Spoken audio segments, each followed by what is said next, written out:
Alabama simply cannot run the football. Is that good news?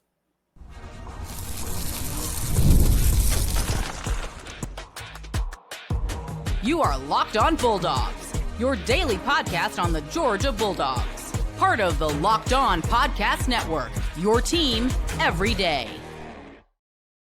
Welcome back, everybody. This is Locked On Bulldogs, part of Locked On Podcast Network, your team every single day. He is Daniel. I am Clint. Today, we are here. We're going to give it to you brass tacks. We're going to come at you short and sweet. Rushing attack for Alabama. Quite bad. If I may, let me try to parallel this, if I may. And sure, go ahead. This could be good news for you, Georgia fan, or bad news, depending on how you're going to take it, which the spectrum of Georgia fan is going to be like. Alabama this year, and hold on to your butts, is more like 2024 Georgia than you care to admit. Okay? Now, well, that's interesting because I was just pulling the numbers, Clint, and you're not wrong. Alabama rushing for 123 yards per game right now. And last year, was Georgia good at running the football, Clint? No, they were quite bad. They rushed for 121 yards per game for the season. So that's, again, 123 for Alabama this year. Okay. 121 for Georgia last year. So it's a small sample size, but to be clear, Alabama's played UL Monroe. Okay. And Wisconsin, who is among the worst teams in the Big Ten. And I know who plays in the Big Ten. We're very aware. And Wisconsin's among the worst. Ask Coach Loxley how good Wisconsin is, and he will tell you about how he bludgeoned them to death with a blunt object in College Park, Maryland this weekend. Yeah. So Alabama simply cannot run the football this year.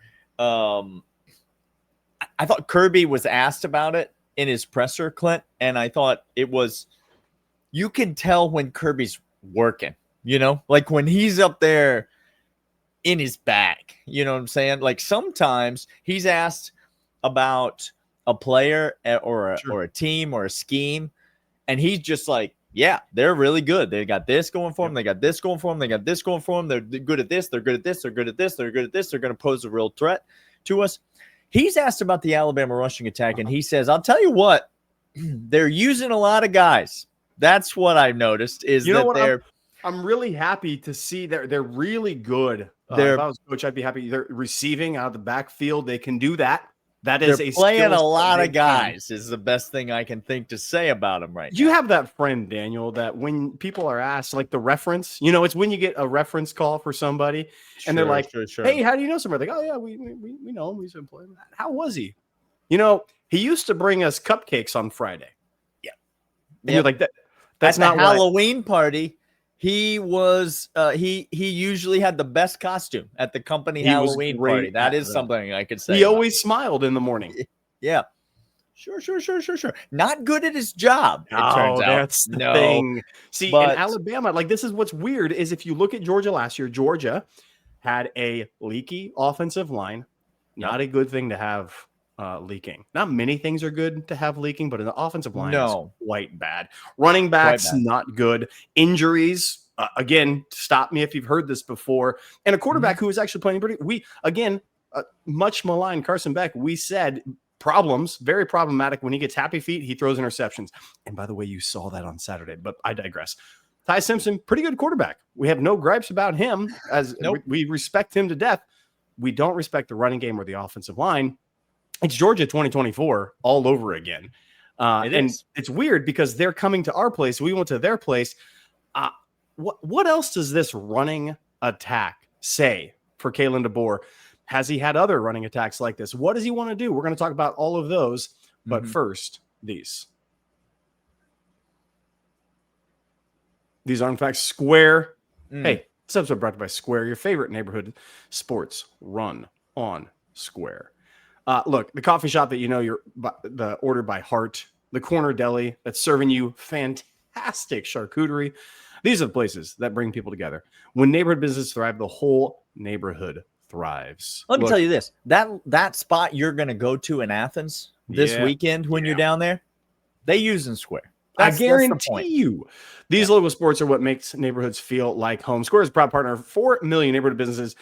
Go to square.com/go/lockedoncollege to learn more. But before you do, go support your favorite neighborhood spot. You'll be happy you did. Square, see you in neighborhood, but that's not it. We also have Game Time. Game Time's fantastic, Daniel. You get over there right now to Game Time and use First, the app. you go support your local business and app.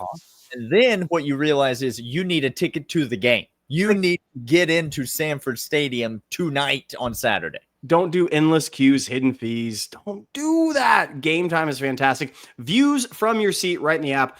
No hidden fees, nothing like that. Take the guesswork out of buying college football tickets. Promo code LOCKEDONCollege, $20 off your first purchase. Terms apply. Again, that's promo code LOCKEDONCollege, $20 off. Swipe, tap, ticket, go. Download Game Time today. As I was researching Alabama's rushing statistics, Clint, I know this episode's about how Alabama cannot run the football, and I want to get more into that. I did notice a couple things. One was it's early in the year. Yeah, sure. But Georgia, 218 rushing yards per game. That is nearly 100 yards more, if you remember from segment 1, than last season. Now, I know the competition's going to get stiffer, but we do have a game against Tennessee on the road, on the resume. And guys, so Tennessee might be the second best team in the SEC. Like that's right. I'm not trying to puff up our resume. I'm simply telling you they may be the second best team in the SEC. Yeah. There are better defensive fronts that we're going to see, right? The Texas defensive front is really good. I think this Alabama defensive front is stout as well. But 218 rushing yards per game, obviously something good for Georgia. Also, an interesting tidbit. I'm not sure who listening to this would be interested in this, but I know. Do you know the team that's leading the country in rushing? It's not Army and it's not Navy, Clint. It's Florida State. I can't imagine why they're leading the country in rushing. I'm just saying that's something I noticed. I thought I would bring it up here on the show that Florida State, who's played 3 total games, is leading the country in rushing yards per game this year. So I don't know if it says something about their strength of schedule. Sure. I don't know if it says something about the level of competition they've played and the competency of those rush defenses. Oh, no. But that's just a thing that I observed. It's only an observation, Clint. So let's get back into Alabama and this rushing attack. I think my big question, Clint, and we'll get to maybe in the next segment, or if you have a different question, we can lean into that. I think my big question is, we assume Jam Miller's going to come back and he's going to play. That's what we assume.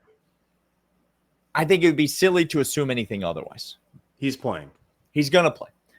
Will the reemergence of Jam Miller significantly improve the Alabama rushing attack? Because right now the Alabama fans are furiously trying to type in the comments, but it's hard. Spelling is hard. They're trying to type in the comments. We haven't had our leading rusher back, Jam Miller. He's the best back in the SEC and blah, blah, blah, blah, blah. Is Jam Miller returning in this game going to buoy the Alabama rushing prowess? And if so, by how much? By the way, Alabama fan, prowess just simply means how good you are at something. Okay. Also, he's not the best back in the SEC, not even close. Not even by a wide margin is he the best back in the SEC. There are many others ahead of him. Two things can be true. Will this help them? Yeah, I think it will. Is it going to help? It's not going to hurt. Correct. Is it going to help them to the degree that Alabama fans think? I don't think so. Now, is it not that big of a deal? No, it's a pretty big deal. Here's why. It's a collarbone injury. Daniel, this isn't soft tissue. This isn't ligament. This isn't a sprain. No. This is a stupid collarbone that once healed, you're good to go. Like, yeah, you might it might click. You might get a little indentation. Okay, sure. But that doesn't concern us with running backs. And you're talking, well, it might re-break. Okay, everything can break again. Yeah. Like, stop that. He's got fresh legs. Now, this is where it may hinder. Reps matter.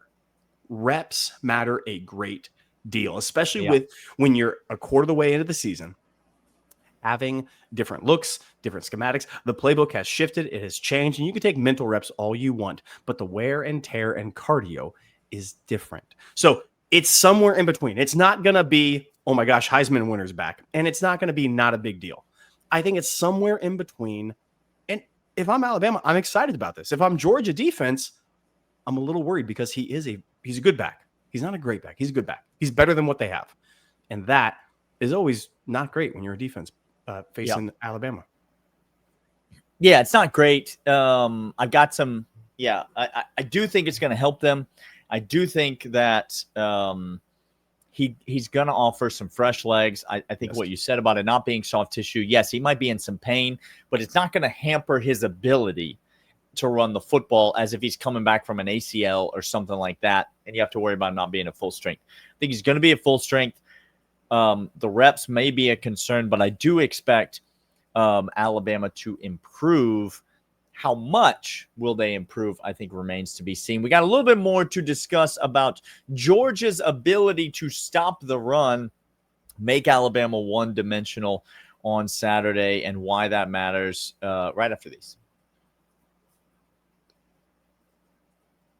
Mazda, move and be moved. Crafts cars for those who do more than simply move. Daniel, look, footwork to breathwork, athletes sweat all the details. Mazda brings the same attention to how we craft every model. You can make every drive feel like anything, but from smooth handling to intuitive controls, you can make it feel even better with Mazda. Like our players, we sweat every detail because when you make every movement count, impossible becomes irrelevant. Mazda, move and be moved.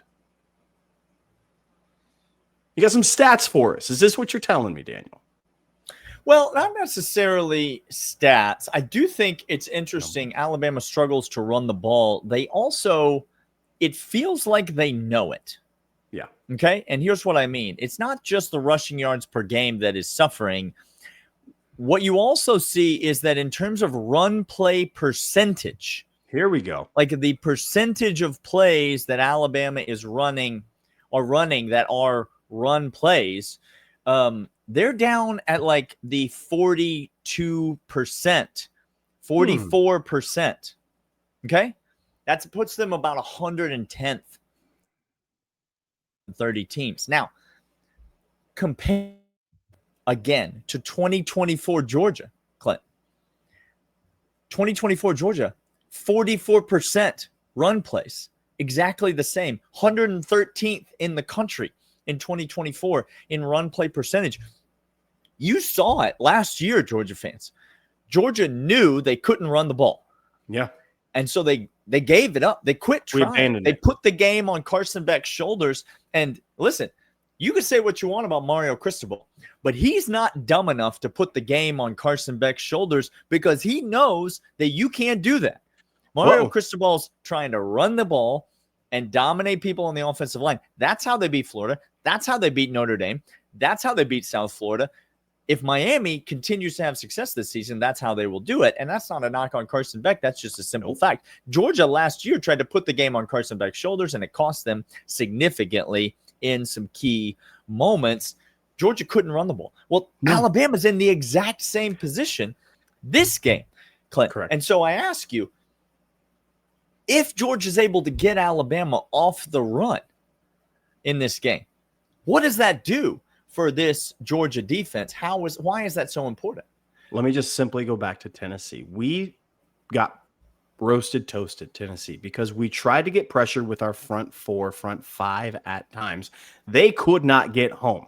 We manned up on the outside, and Joey Aguilar had all the time in the world. Now, I also want to commend Tennessee for not simply throwing. They had a power rushing attack that moved the ball and they always do. Had to keep us honest. Kirby Smart wanted the front seven to really hone that in. That's why we saw a couple of guys coming up in the alley from the star safety position. Janelle outside did great. But if we were able to contain the run and get them in 3rd and 8 instead of the 3rd and 4s that they were accustomed to, the shots downfield wouldn't have happened at such regularity. This game, I think Alabama does not have nearly the same running attack that Tennessee does. It's not even close. They don't have the same quarterback, and this just in, they don't have the same wide receivers. I think the offense is less than. We're at home. I do believe we're going to be able to stop the run. And if we are able to stop the run, now all of a sudden you're talking about not having to bring pressure in runs fits any longer. And that's going to alleviate the back end pressure on the inexperienced safeties and the corner number 2 who need some help. So yes, I think that Kirby will say it. He has said it and he'll continue to say it. Control the run, control the game. It's simple in Kirby's mind. So I'll just take what he's saying. It's simple to me now. Yeah. I mean, to your point, Tennessee averaging a full yard per attempt more running the football than Alabama. No, these rushing offenses are not similar whatsoever. Second and 6, second and 5 different. 3rd and 6 to 3rd and 8. That's different. I know it's only a couple, but their play sheet changes in those instances. Those are the 2 yards they're looking at. We talked to you about it yesterday. If Georgia's able to get pressure on Ty Simpson, I think they win this game handily.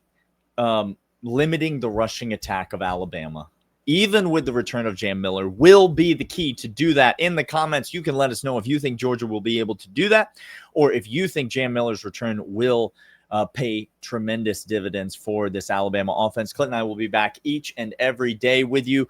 Often multiple times a day, breaking down this game. We're covering it from absolutely every angle, and then we'll be with you on Saturday night. Alabama fans will not be with us on Saturday night, but Georgia fans will be excited to talk to you after a big win in Athens, and we will see you guys next time.